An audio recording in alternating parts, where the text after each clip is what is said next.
The hum of my apartment's climate control was the only sound in the late evening stillness. I sat at my desk, reviewing maintenance logs from the orbital refueling station where I worked. Nothing glamorous, just keeping humanity's modest presence in space running smoothly. The pay was decent, the work honest, and the solitude suited me fine. Then reality fractured. The air in the center of my small bedroom shimmered like heat rising from summer pavement. I jerked backward, my chair slamming against the wall as a portal of cascading silver light tore open in my living space. My hand fumbled for my comm unit, but froze as a figure stepped through. She was magnificent and terrifying in equal measure. Standing nearly 7 feet tall, the woman who emerged wore armor that seemed grown rather than forged. Organic plates of deep purple and midnight blue that shifted with her movements like living crystal. Her skin was a pale lavender, luminescent in the dim light of my room, and her eyes glowed with an inner amber fire. 4 additional arms, smaller and more delicate than her primary pair, folded against her torso in a gesture that somehow conveyed formality. But it was the crown that made my breath catch, a living circlet of what looked like frozen starlight, rotating slowly above her head, casting prismatic shadows across my ceiling. She took one step forward, her primary hands moving to her sides in what I desperately hoped was a peaceful gesture. Then impossibly she knelt, her head bowed low, the crown dimming as if in deference. "Keeper of the lost song," she said, her voice resonating with harmonics that made my teeth ache. "I, Empress Velithara of the 7th Spiral Dynasty, seek your wisdom." I stared, my mouth working soundlessly. Finally, I managed. "I think you have the wrong apartment." Empress Velithara remained kneeling, her luminous eyes fixed on the worn carpet of my bedroom floor. The contrast between her regal bearing and my surroundings would have been comical if I weren't still trying to remember how to breathe properly. "There is no error human," she said softly. "My scholars have searched for 3 cycles of the greater moon. The resonance signature leads here, to you, Marcus Webb, son of Catherine, keeper of forgotten things." "I'm a logistics coordinator," I said weakly, still pressed against the wall. "I track fuel shipments and repair schedules. I don't keep anything except old coffee mugs and overdue rent notices." For the first time, something like uncertainty crossed her alien features. Her smaller hands gestured in a complex pattern that made the air shimmer. "You possess something of immense value to my people, a cultural artifact we believed lost when your world was still young. We have crossed vast distances, negotiated with 17 sovereign systems for passage, all to find this."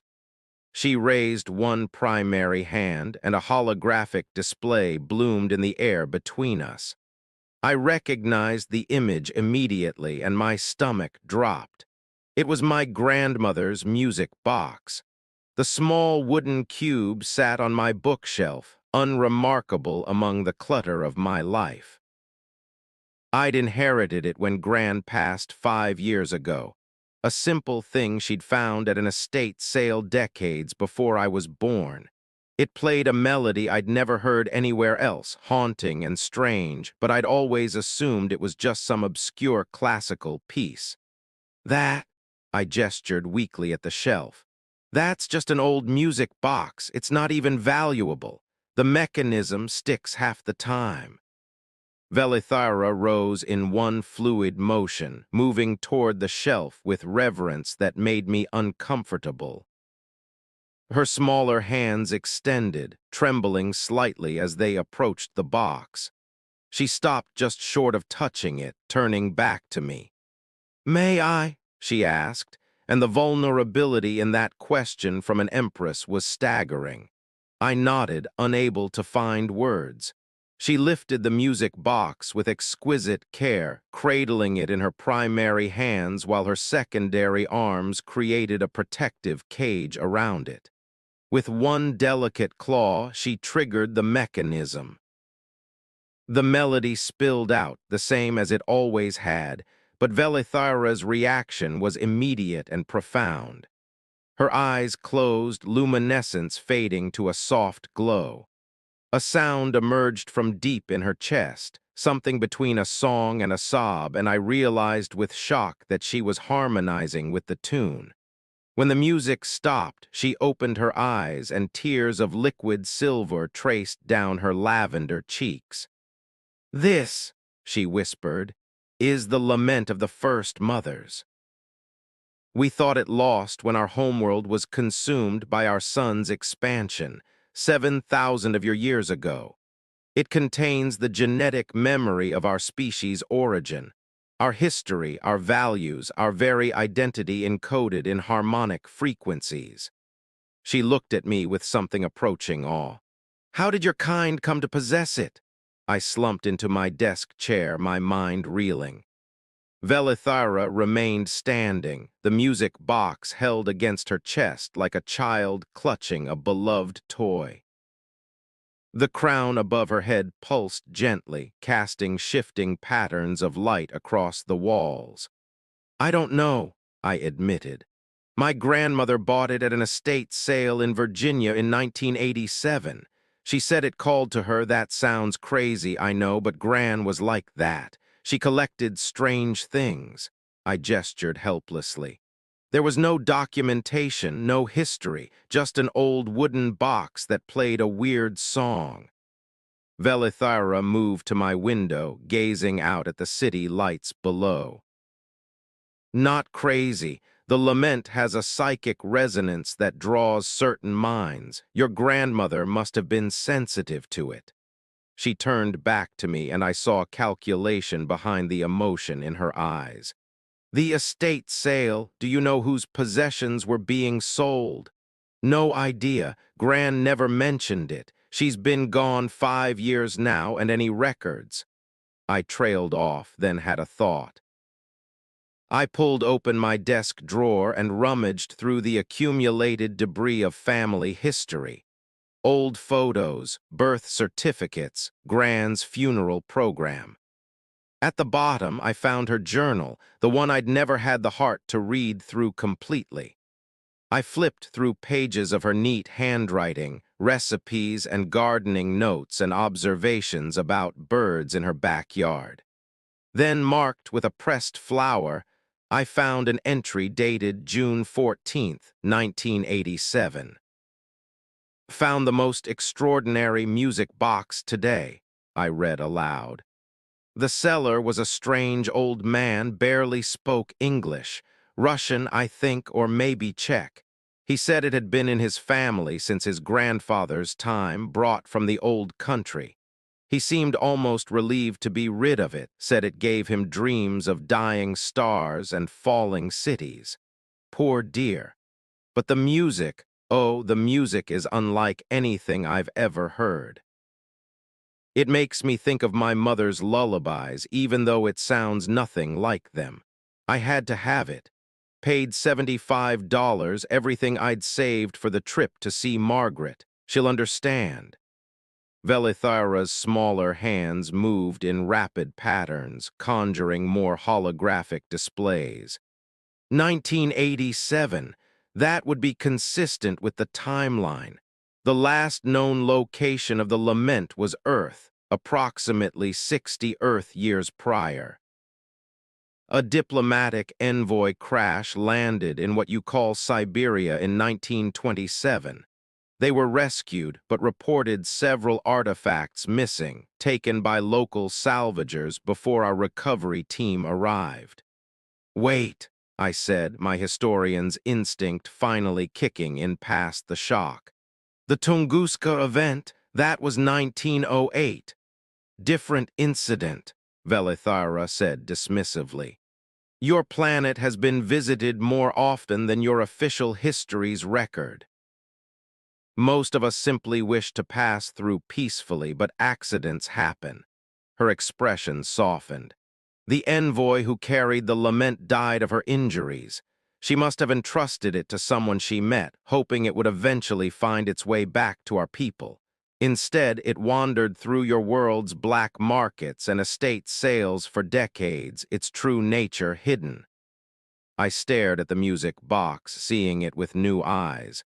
So what now? You take it and go home? I mean, it's clearly yours. Part 4, the weight of choice. Velithara's expression shifted through emotions I couldn't quite read. Relief, sorrow, something that might have been hope. She set the music box carefully on my desk, treating it like it might shatter at any moment. That is why I bowed to you, Marcus Webb, she said quietly. Because legally, morally, by every code my empire holds sacred, I cannot simply take it. It is yours. Your grandmother acquired it in good faith, and you inherited it legitimately. To seize it, even to save my people's cultural soul, would make me a thief and a tyrant. I blinked. You're an empress, you command star systems. Surely you could just— Power without honor is tyranny, she interrupted, her voice firm. My dynasty has ruled for 4,000 years because we have never forgotten that truth. Every world we govern chose to join us. Every treaty we sign, we honor. She met my eyes, and I saw steel beneath the vulnerability. I came here to ask, not to take. Though it tears my heart to think I might leave empty-handed. The weight of her words settled over me. I looked at the music box, Grand's music box. I'd always thought of it and tried to imagine what it would mean to keep it.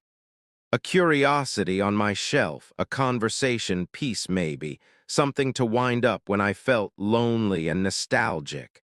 Then I looked at Velithara. I thought about an entire civilization that had lost its founding memory, its cultural cornerstone.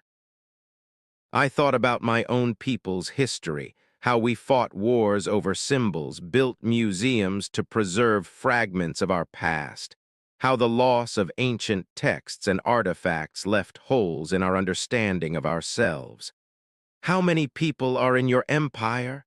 I asked. The seventh spiral dynasty encompasses 43 worlds, approximately 200 billion souls. Her smaller hands clasped together. But the significance goes beyond numbers. The lament contains the baseline genetic memory of our species. Every child born is supposed to hear it in their first year, creating a psychic imprint that connects them to every generation before. Without it, we've had to rely on recordings, copies of copies, degraded over millennia. We're losing cohesion. The outer worlds speak of independence. The old ways are being forgotten. You're coming apart, I said softly. Yes. The admission seemed to cost her greatly. And I cannot hold us together through force alone. I need what this box represents, proof that our origins matter, that our shared heritage is worth preserving. She paused. But I will not build that future on theft, even from a species that doesn't know what they possess. I picked up the music box, feeling its familiar weight. I wound the key and let it play again, really listening this time. The melody was strange, yes, but there was something in it. A sense of longing, of love across impossible distances, of hope despite loss. It occurred to me that maybe Gran had understood it better than she knew. My grandmother, I said slowly, used to tell me that beautiful things should be shared, not hoarded. She donated most of her collection to museums and schools before she died, kept only a few pieces that no one else seemed to want. I smiled sadly. She probably would have given this to you herself if she'd known. Velithara stood perfectly still, not even breathing as far as I could tell, waiting for me to continue. I held out the music box. "It should be with your people, that's where it belongs." For a moment, nothing happened. Then Velithara's smaller hands came up to cover her face, and her shoulders shook with silent sobs. Her primary hands remained at her sides, not reaching for the box, not presuming. "I cannot accept such a gift without offering fair compensation," she finally managed. "Name your price, Marcus Webb. Technology, wealth. We can extend your lifespan by centuries, cure any illness, grant you knowledge of the cosmos, anything." I thought about it. I really did. The idea of living for centuries was tempting. But I also thought about Gran, who'd lived 78 good years and said that was plenty. About my simple life that suited me fine. About the fact that some things shouldn't have a price tag. "No," I said gently. "This is a gift freely given, just like it was probably given to that Russian grandfather who brought it from wherever he found it. Just like your envoy probably gave it to someone she trusted in her final moments." I pressed the box into her primary hands. "Maybe that's its real purpose, to bring people together across impossible distances, to remind us that we're all connected somehow." Velithara closed her hands around the box, and this time she didn't fight the tears.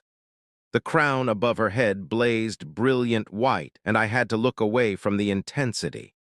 "You have saved my empire, Marcus Webb," she said, her voice thick with emotion. "And you have reminded me why it is worth saving. This gift will not be forgotten. Your name will be honored in our histories as the keeper who returned the lost song." She straightened, formal once more, though tears still traced silver lines down her face. "But I must insist on one thing, not payment, but a bond."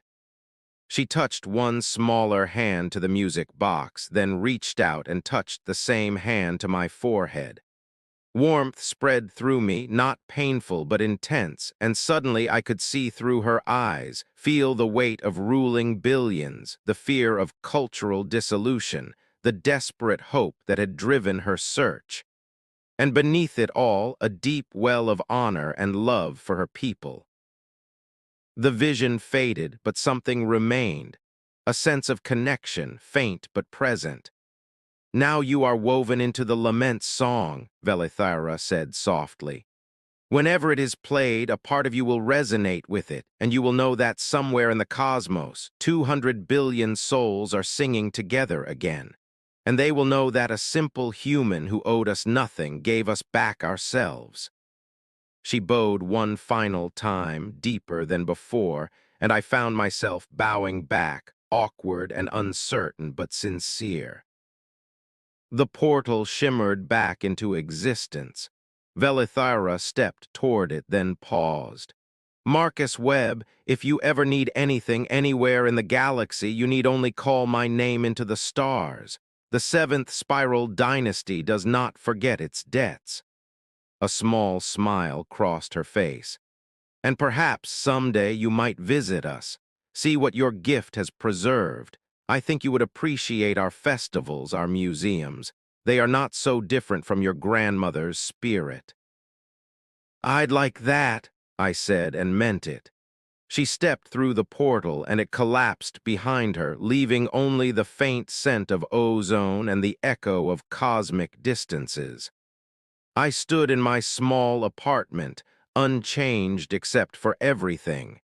The empty space on my shelf where the music box had been seemed to glow with absence. But I didn't feel loss. I felt something bigger, the knowledge that somewhere out there an empire was coming back together because an old woman had listened to her heart at an estate sale and her grandson had learned the right lessons. My comm unit buzzed with a message about tomorrow's fuel shipment schedules. I smiled and got back to work. Some people saved civilizations. Me? I just tried to honor my grandmother's memory. Turned out that was enough.